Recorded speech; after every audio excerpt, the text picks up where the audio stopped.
Okay, so first up, we got so Neve released a 500 series.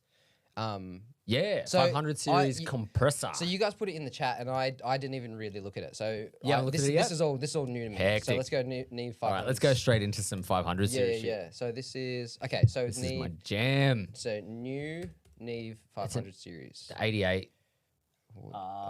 Something. It's AMS Neve. Yeah, it would be. Yeah, Yeah. okay. Yeah.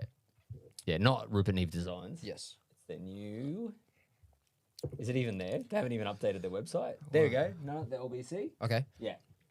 God, it looks like shit, man. Don't like- That's what the actual console looks like too. Like shit. Yeah.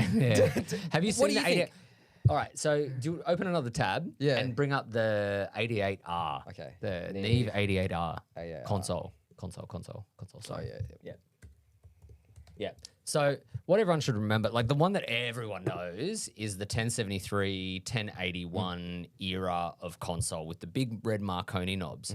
The 88R console is not the same console. Yeah, okay. What it has in the preamp section is something that's like a bit more like an SSL Yep. with an input transformer for such extra saturation stuff going on. Yeah.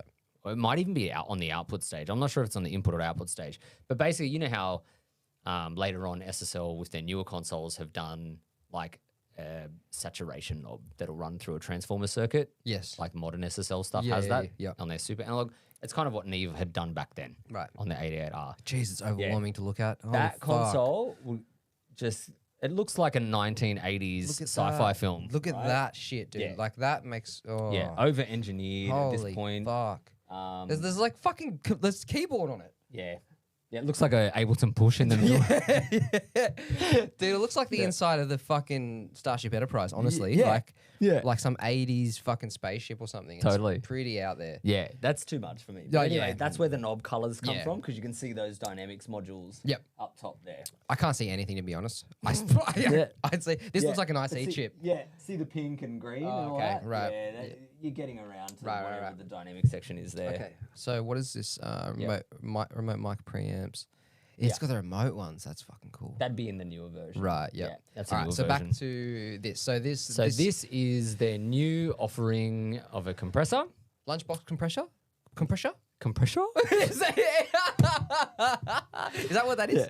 Yeah, for LBC? compression. Lunchbox compression? Yeah. Okay. Yeah. Yeah. Is that what it's LBC? That's what I'm asking you, man. Oh, okay. Hectic. We all had a LBC, had a okay. dementia moment there.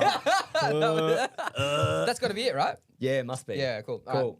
Clever. So, all right. So it's a compressor. Yes. Do we know anything about the sonic characteristics of the compression in the 88R? It's a VCA. Okay. So it, once again, is probably similar to an SSL style compressor, yeah. Right. So, Compressor. So I'm trying to think of like.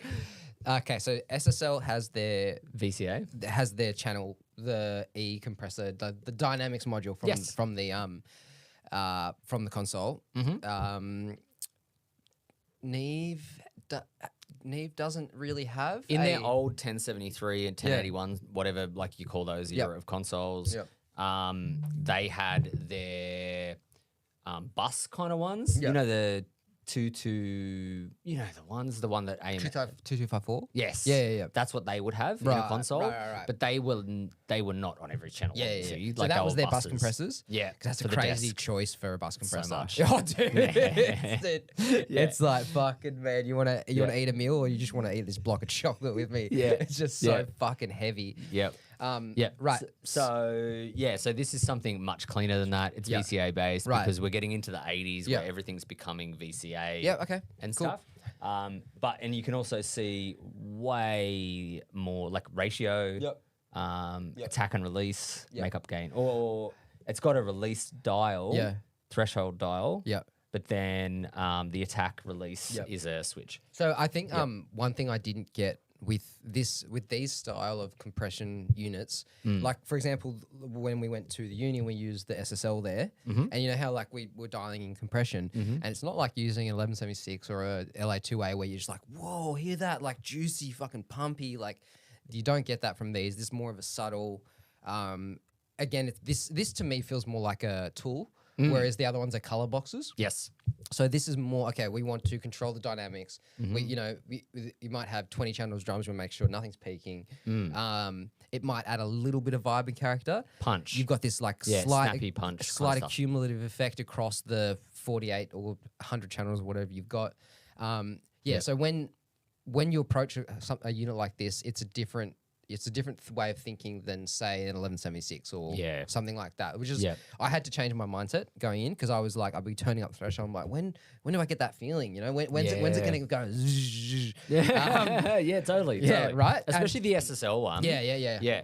The SSL is just you dial it. You're not hearing too much. It gets punchy. Yeah. That's it. Yeah, you don't really hear the compression. Yeah. One thing that Tom really favored with those SSL compressors is having them all on and just all doing a little bit, and it just adds this like weight. Yeah. This low end thing, which is like that's why, for example, Red Hot Chili Peppers sounds the way it does. Definitely. I'm trying to think of another My Chemical Romance. Yes. That drum sound where it's just like. It sounds natural, but there's weight here. There's a punch. There's, I would be relying on samples for that or whatever. Yeah. But they're getting it out of the natural kit. And during tracking and I stuff have too, to believe which that is some cool. of that is involved, like some of this has to do with that. Yeah. Yeah. So it's cool. It's Very got cool. a high pass filter in the high pass filter detection that goes all the way up to 300 there. We can see, I which love is a cool. fucking high pass filter detection circuit. Yeah. They all need them, man. Yeah. They don't need them. Well, modern day, we hope that they have them. They should. Especially for single, like I'm not so bothered on for bus compression and that sort of thing. Yeah, nor am I. I no. think people complain too much about stuff. Like I've got that SSL classic bus compressor in the mix rack, and it doesn't have a side chain. And you know what? I never need a side chain. What else and that's on my mix bus. You know what else yours doesn't have is a fucking meter. Yeah, you don't need that either. I don't need the meter. I can hear what it's Mitch doing. bought one and the meter didn't work. I still haven't and replaced it. That's how necessary a meter is. Honestly, it's really not. Like my meter is there to keep me in check and make sure, like, hey, meter, don't go over this number because it's never going to be good. Yeah. But honestly, you don't need it. The bus comp, an SSL bus comp, when it's doing too much very quickly. And if it's hitting above 4, you can hear it. So like Your whole mix gets sucked in and it's like things stop being punchy. Yeah, they it's start squashed and pumpy and all over the place. It's weird. Yeah, you'll know. But yeah, on a single channel, it's definitely more useful. I'm trying to think about an easy way to explain that, but I guess like your mix is like it's already set, right? Everything is the way you want it to be. You just want the compressor to react to that source material. So like, say a good one is maybe toms.